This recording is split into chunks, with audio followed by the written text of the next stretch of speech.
Assalamualaikum warahmatullahi wabarakatuh.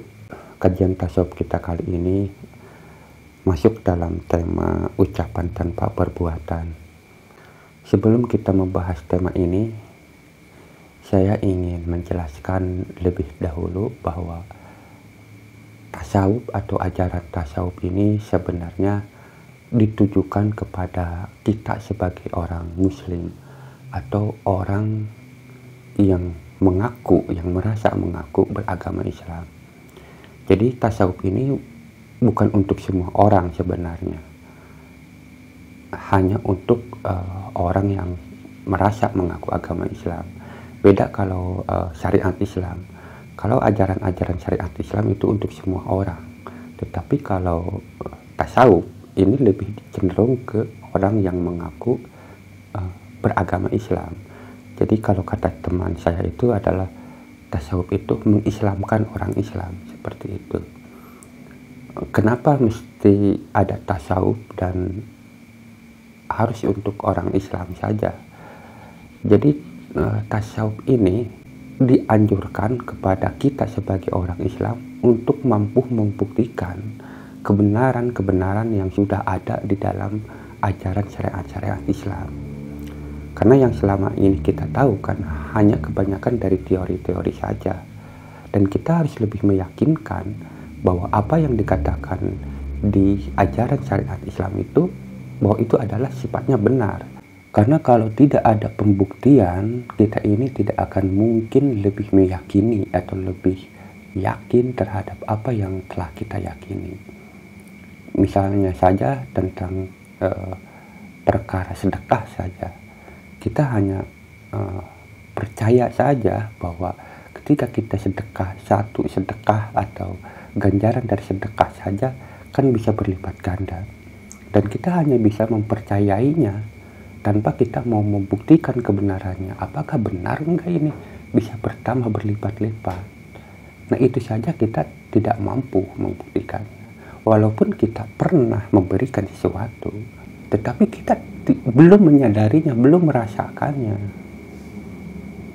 Bukan berarti ketika kita memberi lalu balasan itu tidak ada. Sebenarnya ketika kita memberi, waktu dulu, waktu kapanpun, sebenarnya itu ada balasan-balasan dari Allah itu. Hanya saja kita tidak merasakan. Nah, bagaimana cara kita merasakannya? Nah, ini masalah yang mesti kita tahu, kita rasakan. Jadi sehingga ketika kita bersedekah itu, kita itu tidak akan ragu lagi, tidak akan menghitung-hitung lagi, tidak akan mempertanyakan lagi. Apalagi kalau kita berbicara tentang surga dan neraka, kita kan hanya sekedar tahu dari ajaran-ajaran syariat. Apakah benar ada surga, apakah benar ada neraka. Nah, kita harus mampu membuktikan di saat ini. Yang kita tahu kan bahwa surga dan neraka itu adanya di akhirat.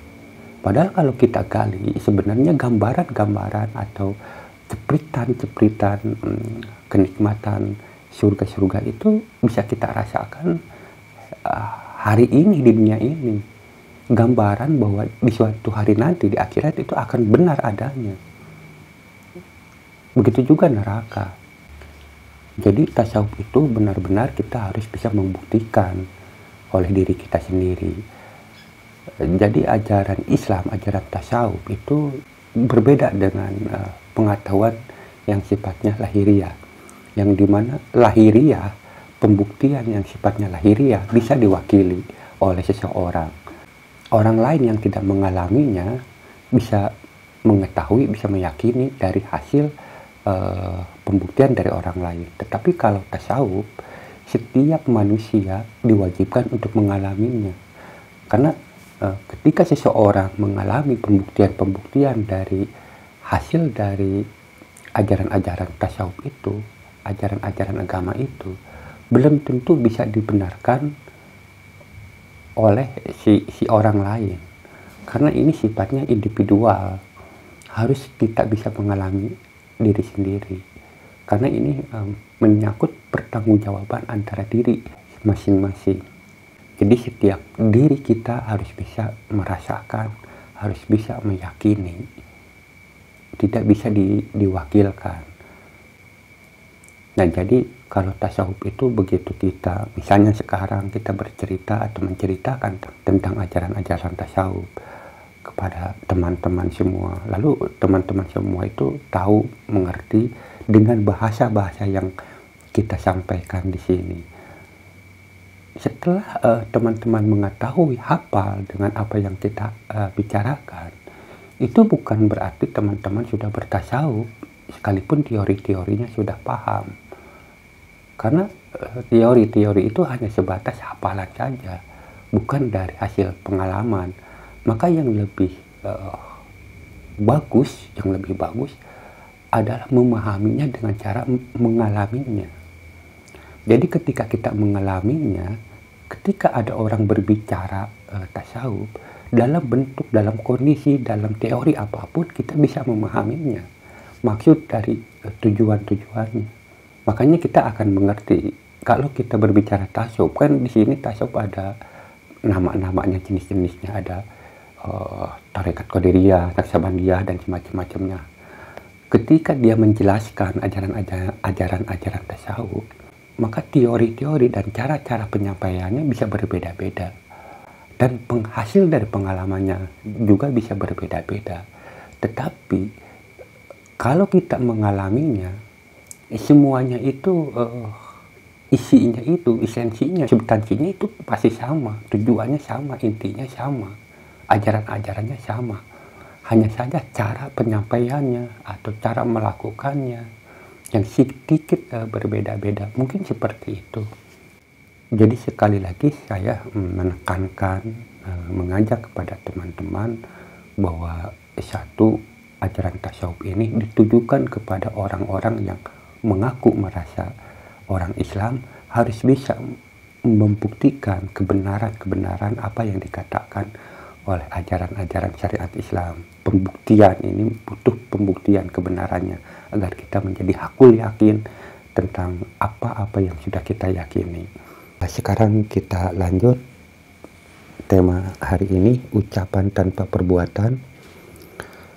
Wahai penduduk negeri ini, telah banyak kemunafikan di antara kamu dan sedikit sekali yang ikhlas. Bahkan banyak orang berbicara tanpa dibuktikan amal perbuatan. Sungguh yang demikian itu tidak bernilai sama sekali, tidak menguntungkan bahkan merugikan. Ucapan tanpa perbuatan bagaikan rumah tanpa pintu dan tanpa teman, sebuah peti yang tidak berisi pengakuan tanpa bukti, gambar tanpa ruh, berhala tanpa badan dan kaki dan tangan. Kebanyakan amalmu seperti jasad nyawa, adapun ruhnya adalah ikhlas dan tauhid, serta menjalankan kitab Allah Subhanahu wa Ta'ala dan sunnah Rasulullah Shallallahu Alaihi Wasallam. Janganlah kamu lalai dan berbalik, ikutilah perintah, jauhilah larangan, dan terimalah ketentuan dari Allah Subhanahu wa Ta'ala. Jelas di sini kalimatnya ditujukan kepada kita orang Islam yang harus bisa membuktikan apa-apa yang kita yakini. Jadi jangan sampai menjadi orang yang munafik, karena selama ini menurut Syekh Abdul Qadir bahwa kita itu bilangnya cinta Allah, cinta Rasulullah, ibadah demi Allah, tetapi pada kenyataannya dibalik itu hanya kepada makhluk. Seakan-akan keimanan kita itu hanya sebatas formalitas saja, tidak ada pembuktiannya. Jadi apa sih sebenarnya, kenapa dalam tasawuf itu kita itu harus ikhlas, harus karena Allah. Jadi kalau kita telusuri, kalau kita pahami bahwa apapun yang kita kerjakan sebenarnya itu akan melelahkan kita, akan membuat kita capek. Nah, ketika kita sadar tentang hal itu, sementara tubuh kita ini ditentukan harus bekerja, tetapi Allah menginginkan agar kita itu tidak ada rasa capek, walaupun memang diharuskan untuk bekerja. Maka dengan cara karena Allah lah, dengan cara karena ikhlas lah, agar kita bekerja kita itu tidak ada rasa lelah, yang ada ketenangan. Seperti itu sebenarnya ajaran-ajaran tasawuf itu. Karena begini, kalau tidak ada agama, kehidupan kita ini akan merasa capek, akan merasa lelah kita itu. Makanya agama itu diturunkan untuk diri kita ini, untuk kebaikan kita sebenarnya. Cuman karena kita ini tidak menyadarinya, dan kita itu, pikiran-pikiran kita itu sudah didoktrin dengan berbagai pengalaman kehidupan kita ini, sehingga menurut pengalaman kita bahwa ketika kita dalam kondisi ini, maka ini akan menjadikan seperti ini. Kalau kita keadaan seperti begitu, maka kita akan menjadi begitu. Itu adalah doktrin pengalaman-pengalaman kehidupan kita. Nah, di sini Al-Quran datang untuk memberikan pemahaman yang sebenarnya. Sekalipun pengalaman kehidupan ini seperti itu, tetapi sebenarnya itu hanya sebuah rekayasa kehidupan atau rekayasa dunia untuk mengelabui diri kita yang sebenarnya. Makanya kehidupan ini dianggap sebagai ujian kepada diri kita. Mungkin kalau kita bisa memahaminya, kalau kita bisa merunut dari awal perjalanan kita ini, kita akan memahaminya tentang hal ini. Dan di kalimat tadi ada kalimat katanya harus menerima ketentuan dari Allah Subhanahu wa Ta'ala. Seringkali Syekh Abdul Qadir Jailani ini selalu menyuruh kita untuk menerima setiap takdir-takdir yang diberikan oleh Allah itu. Akal pikir kita akan suka bertanya-tanya, bagaimana mungkin kita bisa mau menerima ketentuan Allah yang pahit ini. Kebanyakan kan kita tidak menerima yang pahit ini. Nah, Syekh Abdul Qadir Jailani ini tahu kehidupan ini, bahwa kebaikan dan keburukan itu pasti selalu ada.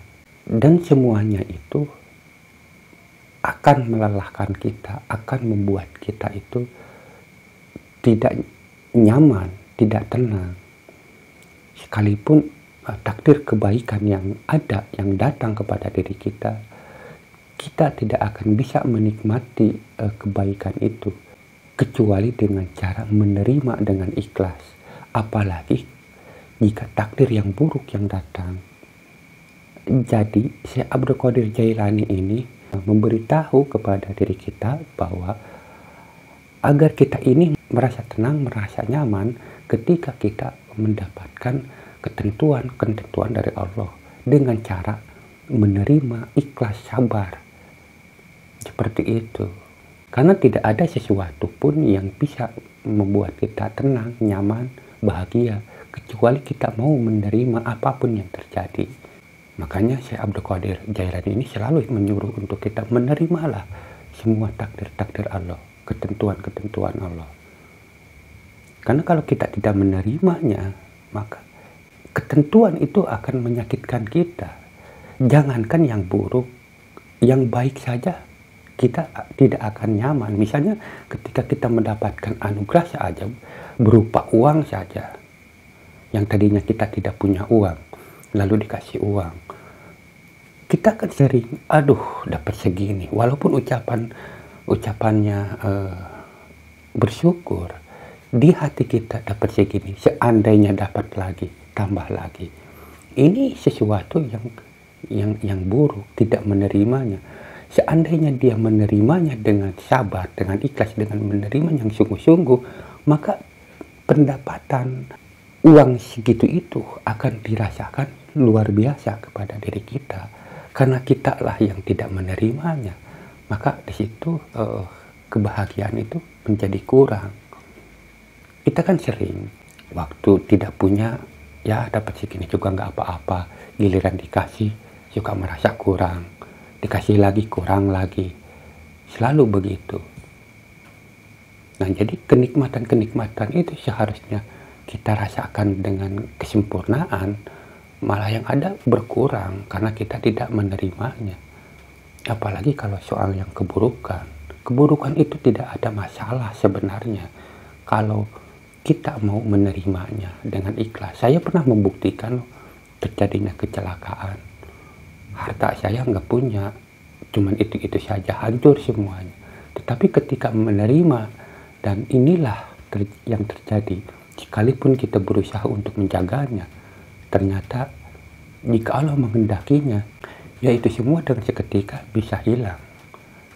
Dan saya waktu itu ya tinggal bisa pasrah. Dan itu semua tidak ada masalah, tidak ada beban bagi diri saya. Terkadang malah orang-orang yang melihat diri saya itu seperti terheran-heran. Dan saya tidak mau mempertanyakan tentang hal itu. Biarkan saja semua itu berlalu. Dan ini pembuktian dari hasil ketika kita mendapatkan cobaan atau ujian atau ketentuan buruk dari Allah itu. Ya, ternyata dengan cara itulah yang bisa kita bahagia. Dengan logika saya di waktu itu, seandainya saya pikiran saya tertuju ke hal itu, maka pikiran-pikiran saya, jiwa saya itu akan menjadi kacau dan terpuruk. Dan hidup saya itu mungkin saya nggak tahu gimana.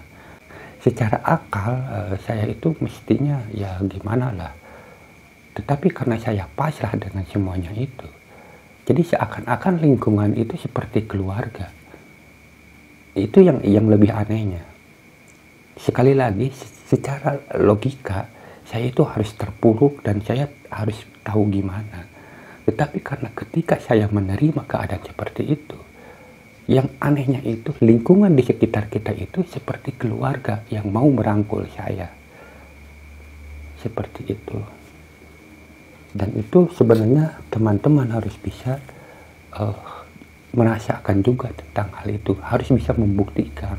Jadi ketika kita mampu membuktikan kebenaran-kebenaran apa yang disampaikan oleh Al-Quran, kita akan menjadi tambah keyakinan kepada Allah. Setidak-tidaknya hidup kita ini tidak terlalu parah gitu, seperti itu.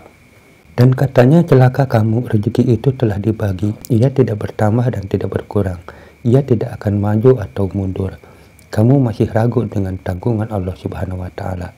Kamu masih rakus dalam mencari apa yang tidak dibagikan untukmu.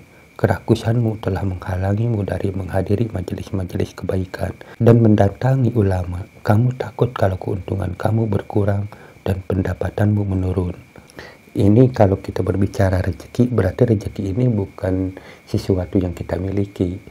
Jadi rezeki yang dimaksud di sini sesuatu yang memang bisa kita makan. Misalnya ketika kita makan makanan yang kita makan, maka itu disebutnya rezeki. Tetapi ketika harta yang belum kita makan, walaupun harta itu milik kita, ini belum bisa dikatakan rezeki kita. Kalimatnya ini seperti ini. Dan katanya celaka kamu, siapakah yang memberimu makan sewaktu kamu masih bayi di perut ibumu. Kamu begitu percaya diri, kamu yakin pada semua makhluk, dinar, dirham, perdagangan, dan penguasa. Setiap sesuatu yang kamu sadari itu adalah Tuhanmu. Setiap sesuatu yang kamu takuti dan kamu harapkan adalah Tuhanmu. Setiap sesuatu yang kamu pandang dan dapat memberi manfaat atau bahaya adalah Tuhanmu. Seolah-olah kamu tidak melihat bahwa sesuatu itu ada dalam genggaman Allah Subhanahu wa Ta'ala. Nah, di sini disindir oleh Syekh Abdul Qadir Jailani bahwa ketika kita berusaha bekerja, seakan-akan kalau seumpama nih kita tidak bekerja nanti kita miskin, nanti itu seakan-akan harta ini menjadi Tuhan kita. Kalau kita begini nanti orang-orang nggak mau menghargai kita atau semuanya kayak begitulah misalnya. Ini dianggapnya bahwa kita ini bertuhan bukan ke Allah tapi ke manusia, ke makhluk. Seperti itu. Ini sindiran-sindiran Syekh Abdul Qadir Jailani kepada diri kita. Sebentar lagi kamu akan mengetahui keadaanmu.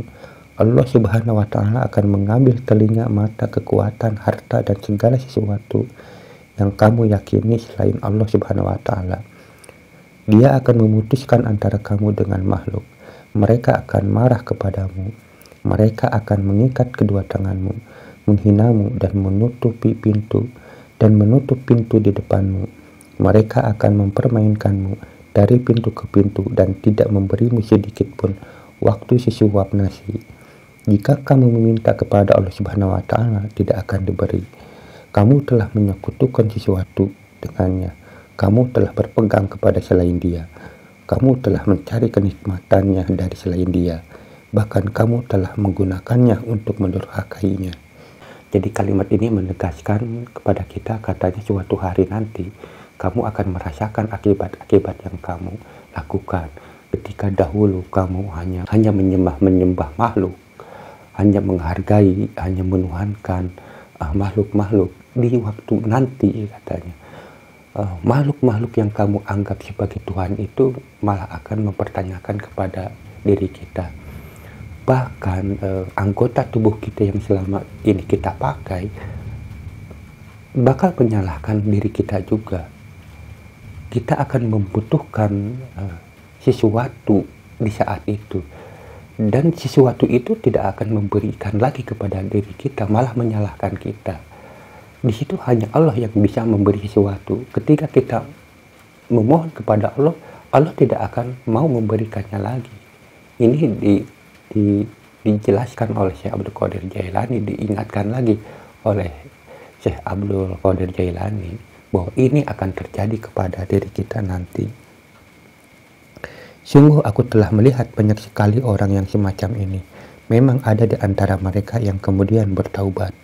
Kemudian Allah Subhanahu wa Ta'ala menerima taubatnya dan memandangnya dengan pandangan rahmat, bahkan mau bergaul kepadanya dengan kemurahan dan kelembutan. Wahai para ulama, fuqaha, juhad, dan ubad, kamu adalah orang-orang yang harus bertaubat. Beritamu ada padaku, hidup dan matimu telah dibukakan kepadaku. Ketika aku masih samar, maka yang aku perhatikan adalah harta bendamu. Aku melihat bagaimana keluarnya dengan nafkah yang diberikan kepada anak dan istri, para fakir miskin, dan untuk kemanfaatan manusia. Maka aku tahu bahwa asal harta benda itu dari sesuatu yang halal. Jika ia dikeluarkan kepada para sedikin, yakni orang-orang khawas, maka cara mendapatkannya dengan tawakal kepada Allah Subhanahu wa Ta'ala, dan ia mutlak halal. Memang aku tidak bersamamu di pasar, tetapi Allah Subhanahu wa Ta'ala telah menerangkan kepadaku mengenai hartamu dengan cara seperti itu dan dengan cara lainnya.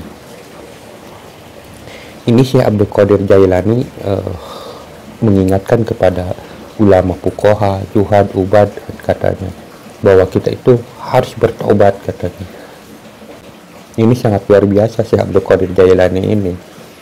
Ketika masih samar, katanya, kata beliau, yang aku perhatikan adalah harta bendamu, melihat keluarnya dengan nafkah, dengan cara apa mendapatkannya. Jadi beliau ini tahu bahwa dengan cara apa orang itu mendapatkan harta itu. Dan beliau juga menjelaskan ketika harta itu diberikan kepada orang sedikin, maka orang sedikin ini mendapatkan hartanya itu benar-benar dari ketawakalannya. Seperti itu.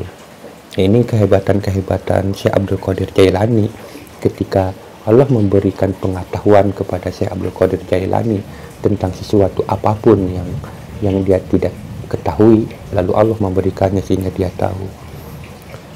Wahai gulam, takutlah jika Allah Subhanahu wa Ta'ala melihat hatimu ada sesuatu selain Dia, maka Dia akan membinasakanmu.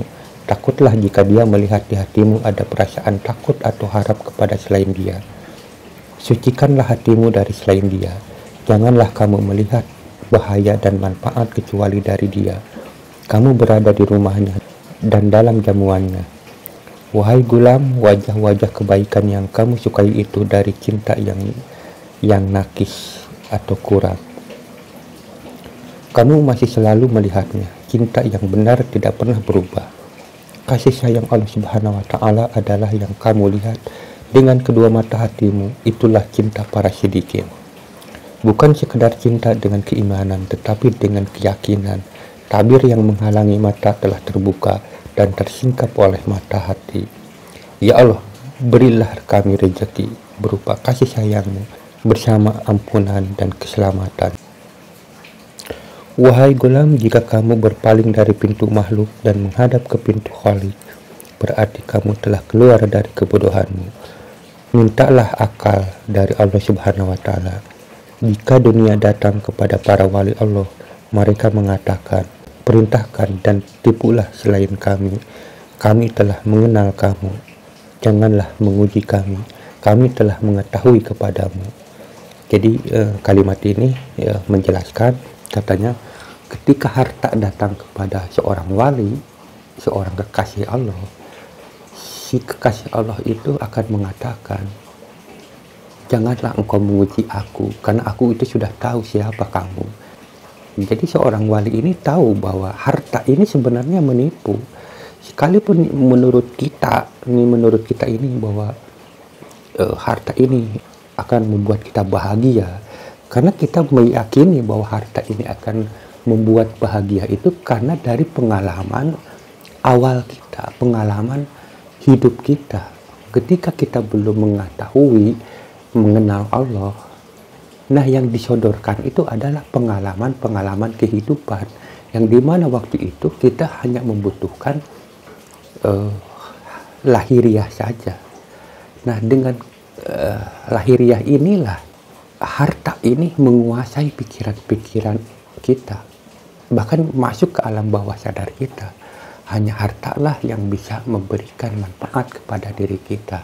Nah ketika kita sadar, ketika akal pikir kita ada, muncul, ketika agama kita kenal, di situ kita akan melihat, merasakan betapa keanehan-keanehan yang selama ini kita anggap benar tentang sesuatu harta. Yang katanya harta ini bisa menjamin kita bahagia, bisa menjamin kita selamat. Pada kenyataannya, dengan banyak harta masih saja ada orang yang menderita, orang yang frustasi, orang yang kelelahan, yang enggak nyaman. Jadi di mana kebenarannya tentang harta itu? Ya disinilah orang-orang yang punya akal menggali apakah benar harta yang bisa menjamin keselamatan kita, kebahagiaan kita. Itulah maksudnya dari kalimat-kalimat ini. Dan katanya uangmu hanyalah semu, hiasanmu tidak lebih dari patung kayu yang tidak bernyawa. Kamu lahir tanpa makna, pandanganmu tak berguna. Pandangan yang sebenarnya adalah untuk akhirat. Ketika para wali itu mengetahui cacat dunia, mereka segera meninggalkannya. Mereka memilih menyendiri di hutan dan gua bersama para malaikat di bumi. Para malaikat dan jin datang kepada mereka dalam rupa maupun bentuk yang mereka kehendaki. Seorang murid yang sungguh-sungguh dalam mencari al-haq azza wa jalla, pada mulanya sempit ketika memandang makhluk atau mendengar pembicaraan mereka, apalagi memandang dunia, tidak mampu sama sekali memandang makhluk. Hati, akal, dan matanya seolah pergi. Ia senantiasa mabuk sehingga mencium bau kedekatan dengan Allah Subhanahu wa Ta'ala. Maka saat itulah dia akan tersadar jika telah sempurna ketauhidan, keikhlasan, dan kemarifatannya terhadap Tuhannya, juga ilmu dan mahabbahnya, maka akan datang kepadanya keteguhan dan kelapangan terhadap makhluk. Akan datang kepadanya kekuatan dari Allah Subhanahu wa Ta'ala, sehingga ia sanggup menghadapi makhluk untuk kemaslahatan mereka, tanpa mengurangi kesibukannya dengan Allah Subhanahu wa Ta'ala. Meski hanya sekejap mata, seorang yang tengah belajar juhud akan lari dari makhluk. Namun bila kejuhudannya telah sempurna, ia tidak peduli dan tidak lari dari mereka. Bahkan ia mencari mereka karena ia telah mengenal Allah Subhanahu wa Ta'ala. Dan katanya barang siapa mengenal Allah Subhanahu wa Ta'ala, ia tidak akan lari atau takut kepada sesuatu selain dia. Seorang pemula takut terhadap orang-orang fasik dan pendurhaka, namun seorang yang telah berhasil justru mencarinya. Betapa ia tidak mencari mereka, sedangkan semua obat ada padanya. Jadi maksudnya orang yang mengenal Allah itu tidak akan takut kepada siapapun, kecuali orang itu ketika awalnya dia itu takut kepada orang-orang yang fasik, yang bodoh, yang keliru lah, yang kayak begitu, dan orang yang pendurhaka. Jadi artinya orang yang baru-baru awal kita menuju, mau bertorekat lah semacam itu, mau menuju ke Allah, orang ini masih takut terhadap orang-orang yang munafik semacam itu, karena bakal bakal dibantah habis-habisan. Sekalipun misal begini, kita punya teman, banyak teman yang sama-sama orang syariat yang rajin. Nah, tetapi teman-teman kita ini masih dalam lingkungan itu. Kita ingin memajukan lagi ke lebih tinggi. Nah, kita ini takut menghadapi teman-teman kita ini karena teman-teman kita yang tidak sejalan dengan kita akan menganggap gimana gitu kan. Masih banyak orangnya kayak begitu. Dia tekun emang ibadah-ibadahnya, tetapi ketika berbicara tentang hal ini dia malah menentangnya, seakan-akan gimana lah seperti itu. Nah, ini kita ini ketika awal kita akan merasa takut menghadapi orang-orang semacam ini. Bahkan ada juga ulama-ulama yang semacam ini menentangnya. Tetapi ketika kita sudah berhasil, maka kita itu akan mencari dia, karena seakan-akan diibaratkan bahwa orang-orang itu adalah orang-orang yang sakit, sementara kita punya obatnya. Seperti itu perumpamaannya. Oleh karena itu sebagian dari mereka berkata, tidak pernah tersenyum di depan orang fasik kecuali orang yang telah ma'rifat. Barang siapa sempurna kemarifatannya kepada Allah Subhanahu wa Ta'ala, maka ia menjadi petunjuk jalan yang menyelamatkan manusia dari lautan dunia. Allah Subhanahu wa Ta'ala memberinya kekuatan sehingga ia dapat mengalahkan iblis dan pasukannya serta menyelamatkan manusia daripadanya. Wahai orang yang menyendiri dengan kejuhudan dan kebodohannya, datanglah dan dengarlah apa yang aku katakan. Wahai para juhad di bumi, datanglah dan hancurkan tempat peribadatanmu, kemudian mendekatlah kepadaku. Sungguh kamu duduk dalam kesendirianmu tanpa sadar. Kamu tidak mendapatkan apa-apa. Majulah, ambillah buah hukum itu. Semoga Allah Subhanahu wa Ta'ala merahmatimu. Aku tidak menginginkan kedatanganmu itu untuk kebaikanku, bahkan untuk kebaikanmu semata-mata. Wahai gulam, kamu punya keperluan dan akan berpayah-payah sehingga kamu mempelajari cara-cara kerja.